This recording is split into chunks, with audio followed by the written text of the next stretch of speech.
লক্ষ্য করেছি বিভিন্ন জায়গায় মাজার ভাঙ্গা হচ্ছে। হচ্ছে কি হচ্ছে না? মাজার ভাঙ্গা হচ্ছে না?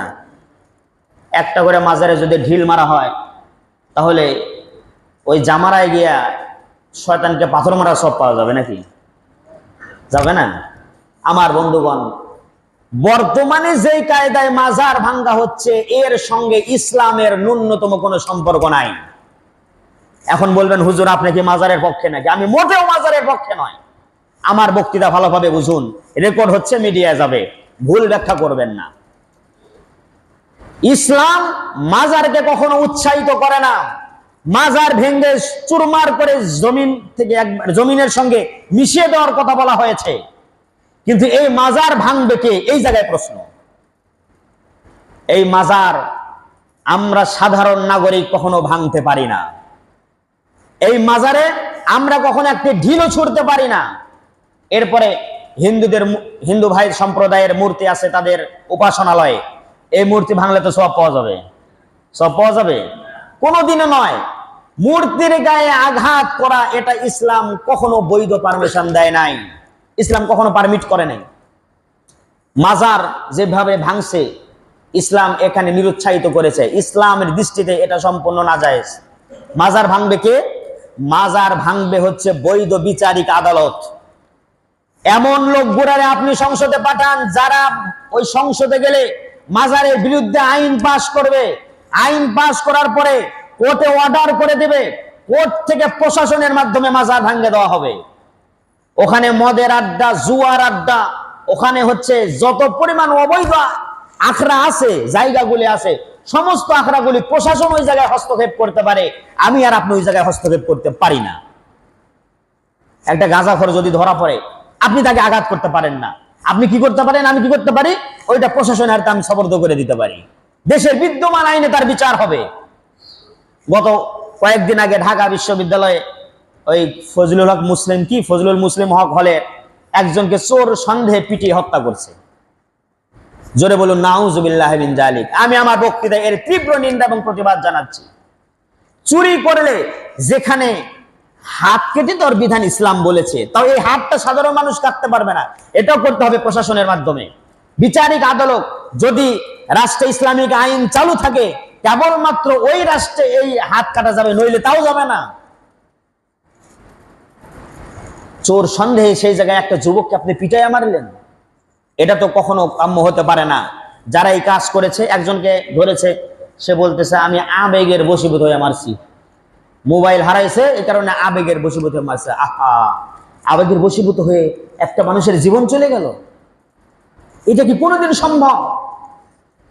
সুতরাং তার দেশের বিদ্যমান আইনে তার বিচার হোক। যারা এই হত্যাকাণ্ডের সঙ্গে জড়িত ছিল দেশের বিদ্যমান আইনে তাদের বিচার হবে। সুতরাং ইসলাম কখনো রুক্ষতার, উগ্রতার পথ বেছে নেয় নাই। নবীজি মার খাচ্ছেন, জীবনে কোনোদিন কাবা ঘরের ভিতরে একটা মূর্তিকে নবীজি আঘাত করেন নাই। এখান থেকে শিক্ষা নেন, মূর্তি অপসারিত হয়েছে কখন হয়েছে। এরপরে আসুন, সামনে আসতেছে আমাদের হিন্দু সম্প্রদায় ভাইদের পূজা। তারা এই পূজাকে কেন্দ্র করে অসংখ্য মূর্তি তৈরি করবে, এতে ইসলামের কোনো আপত্তি নাই। তারা যত খুশি মূর্তি বানাক, ইসলামের কোনো আপত্তি নাই। তারা তাদের উপাসনা করার জন্য হাজারটা মূর্তি বানাতে পারে, আমাদের কোনো আপত্তি নাই। বরং আমাদের দায়িত্ব হচ্ছে, মুসলিম দেশ, সংখ্যাগরিষ্ঠ দেশ হিসাবে মুসলিমদের দায়িত্ব হচ্ছে তাদের উপাসনাগুলি পাহারা দেওয়া, তাদের মূর্তিগুলোকে পাহারা দেওয়া, নিরাপদে তাদের ধর্মীয় কাজগুলি করে দেওয়া, এটা তাদের পাহারা, এটা হচ্ছে ইমানি দায়িত্ব। গত কয়েক সপ্তাহ আগে আমি আপনাদের মাঝে একটি উমরে ফারুক রাদিয়াল্লাহু তাআলা আনহুর কথা আমি বলেছিলাম, আবার সংক্ষেপে স্মরণ করিয়ে দিচ্ছি। তিনি যখন জেরুজালেম গেলেন, যাওয়ার পরে রাজা সরফনিয়াস তার বাহিনী নিয়ে ওমর ফারুক রাদিয়াল্লাহু তাআলার সামনে এসেছেন। আসার পরে বলছে, জামিরুল মুমিনিন, খলিফাতুল মুসলিমিন, এই জায়গা, এগুলো হচ্ছে আমাদের জায়গা, এখানে আমাদের নবী, এখানে আমরা উপাসনা করি। হযরত ওমর ফারুক রাদিয়াল্লাহু তাআলা নামাজের সময় হয়ে গেল। রাজা সরফনিয়াস আহ্বান জানালো, এই জায়গায় আমাদের প্যাগোডা আছে, আমাদের মন্দির আছে, উপাসনালয় আছে, আপনি এখানে প্রবেশ করুন, আপনি এখানে নামাজ আদায় করুন। হযরত ওমর বললেন, আমি এই জায়গায় নামাজ আদায় করব না। বললেন, এই জায়গায় যদি না পড়েন তাহলে বাহিরে বারান্দা এই জায়গায় নামাজ আদায় করুন। হযরত ওমর বলছেন, তাও আমি আদায় করব না। বললেন, তাহলে আমাদের এরিয়ার ভিতরে আদায় করুন, বাহিরে পরিষ্কার জায়গা, এখানে আদায় করুন। হযরত ওমর বললেন, আমি এখানেও আদায় করব না। রাজা সরফনিয়াস একটু ব্যথিত হলেন। ব্যথিত মনে বলতেছেন, আমিরুল মুমিনিন, আমরা বিধর্মী আপনাদের দৃষ্টিতে, তো এই জায়গা তো পরিষ্কার, আপনি এখানে ইচ্ছে করলে নামাজ আদায় করতে পারেন, কেন করলেন না? আমরা কি এতটাই খারাপ?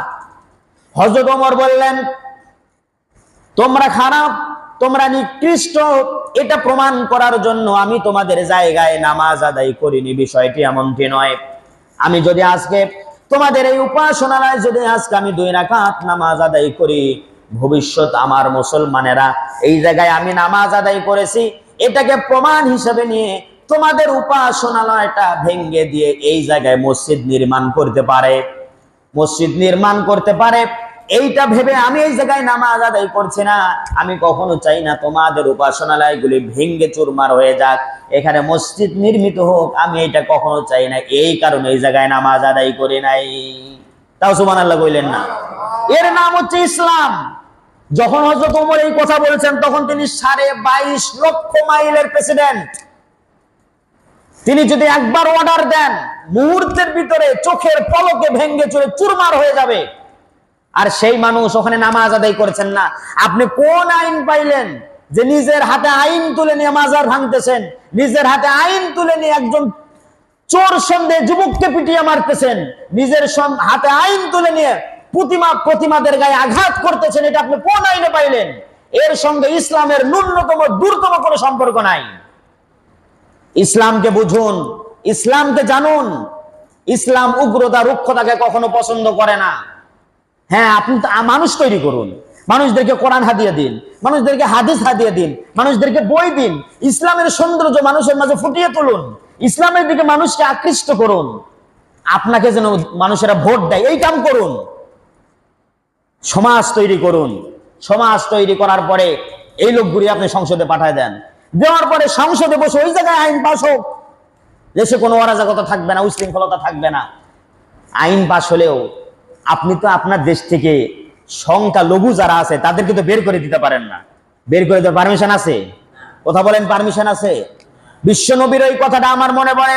নবীজি বলেছেন, কোন সংখ্যা গরিষ্ঠ মুসলিম জনপদে সংখ্যালঘুরা যদি নির্যাতিত হয়, সংখ্যালঘুরা যদি তাদের ধর্মীয় আচার আচরণ, ধর্মীয় কালচার যদি সুন্দরভাবে নিরাপদে যদি পালন করতে না পারে, তারা যদি নির্যাতিত হতেই থাকে, কিয়ামতের ময়দানে আমি বিশ্ব নবী মুহাম্মদুর রাসূলুল্লাহ সংখ্যালঘুদের পক্ষ অবলম্বন করে সংখ্যাগরিষ্ঠ মুসলমানদের বিরুদ্ধে আল্লাহর দরবারে মামলা দায়ের করব। বলুন সুবহানাল্লাহি ওয়া বিহামদিহি। এর চাইতে উদারতার ধর্ম আর পৃথিবীতে একটাও নাই।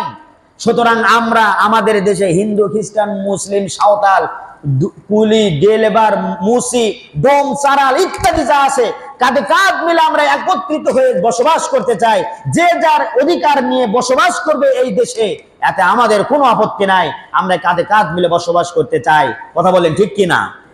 রাসূলুল্লাহ মক্কার জমিনে মার খাচ্ছেন, লেভেল প্লেইং ফিল্ড তৈরি করছেন, মার দিচ্ছেন না, মানুষ তৈরি করতেছেন। এত মার খায়, সুমাইয়া শহীদ হয়ে গেল, আম্মার শহীদ হয়ে গেল, ইয়াসির পরিবারকে এত পরিমাণ নির্যাতন করা হলো, অবর্ণনীয় নির্যাতিত হলো, রাসূলুল্লাহর কাছে অবজেকশন জানানো হলো। এরপরে রাসূলুল্লাহ কোনো কথা বললেন না, বললেন ধৈর্য ধারণ করো, অপেক্ষা করো। এই মক্কার পরিবেশ, মক্কার আবহাওয়া, মক্কার রাজনৈতিক পরিস্থিতি আমাদের হাতে আল্লাহ দিবে, কিন্তু অপেক্ষা করো, আগে মার খাও। বলুন সুবহানাল্লাহ। সুতরাং আসুন